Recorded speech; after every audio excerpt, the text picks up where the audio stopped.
Beaucoup de couples se déchirent à cause de la violence conjugale. La parole de Dieu nous dit, l'homme quittera son père et sa mère et s'alliera à une femme et les deux formeront une seule chair. Elle dit encore plus loin dans Éphésiens 5, verset 28, que l'homme et la femme doivent s'aimer comme ils aiment leur propre corps. Alors, quand tu aimes ton propre corps, tu ne peux pas faire du mal à ce corps-là. Tu vas le protéger, tu vas l'entretenir, tu vas veiller pour que rien de mal ne puisse l'affecter. Alors, lorsque tu vis avec ta femme et que tu passes ton temps à la bastonner, à donner des coups de poing, je ne sais pas comment, après, tu reviens lui dire que tu l'aimes. Un couple doit s'apprécier mutuellement, doit s'encourager mutuellement, ne doit pas être là à se bagarrer au point de se donner des coups,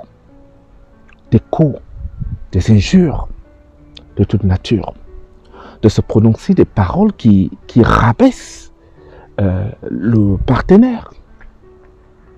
Dieu ne nous demande pas d'aimer de cette façon. Lorsque tu insultes ta femme, cela est une forme de violence également qui est morale parce que les paroles blessent plus que des coups. Nous devons nous assurer dans notre vie conjugale d'avoir des paroles amoureuses. Les anglophones appellent cela loving communication. Loving communication, c'est-à-dire une communication apaisante qui puisse encourager l'amour et le sentiment, l'assistance. Plusieurs personnes ont été découragées, sont découragées parce qu'elles ont reçu des mots qui ne les encouragent plus à se donner à fond dans leur couple. Et vous aussi, les femmes, faites attention.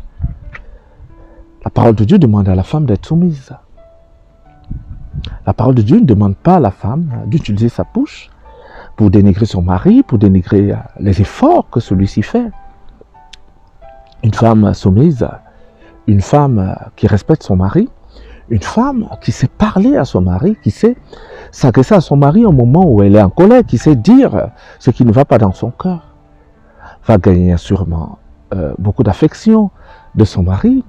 Si jamais tu vois ton mari, il est très en colère déjà à un certain niveau, je te recommande de te calmer. Calme-toi et reviens tranquillement auprès de lui quand il est calme et reviens pour lui dire ce qui vient au fond de ton corps.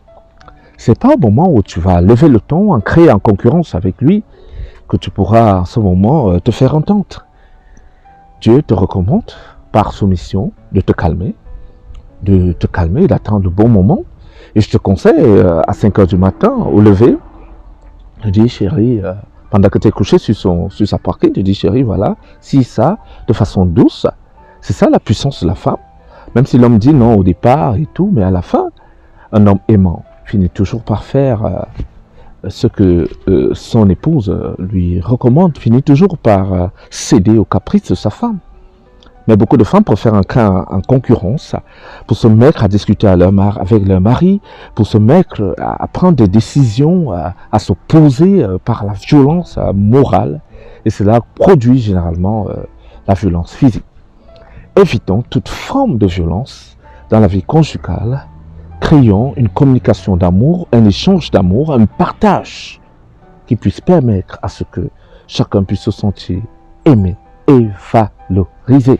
Tu peux dire à ta femme que tu es belle, tu peux dire à ton mari tu es beau, tu peux apprécier sa chemise, tu peux l'encourager dans ses faiblesses, tu peux l'encourager pendant qu'il a des moments de faiblesse, lui dire ça va aller, donc toi mets-toi fort au travail, parce que on est là pour veiller chacun l'un de l'autre. Nous sommes des frères, nous sommes des sœurs, même si nous sommes en couple.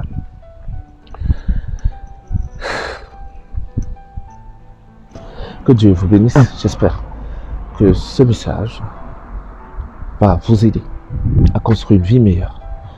Je suis le révérend Aloïs Ateba.